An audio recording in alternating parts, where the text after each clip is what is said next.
audition spec, you will have a lot of this information that I'm going to talk about today. You won't always have all of it. And this is where you have to put your creative skills to use. This takes time and this takes practice.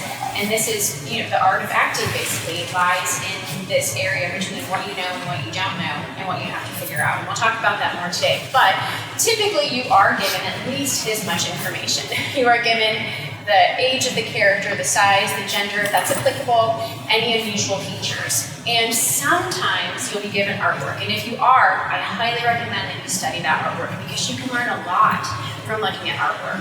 So for example, we can look at these three characters.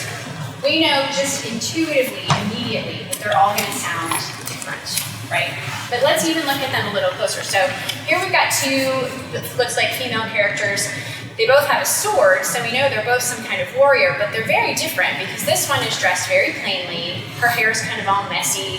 She's in this kind of like fighter stance. She just looks like she's gonna have a raspy voice or like a tiny voice. But like this lady, she's standing very regally, straight up and down. She's got this gear on that looks more like she's got a little crown. She's probably a princess of some kind, so she's going to have probably a deeper voice, more regal.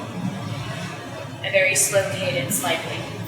So these are two things that you can gather already. Now, unless they want it to be something really different, like they want her to have a little squeaky voice, like something really incongruous, they should tell you that in the specs, because otherwise nobody's gonna know that. And then compared to this guy, obviously he's gonna sound, again, unless they're going for something really incongruous, he's probably gonna have a great big deep voice, right? And we see that he's wearing some battle armor, so he's probably a pretty serious dude. Or maybe you could also maybe interpret that as maybe he's a gentle giant.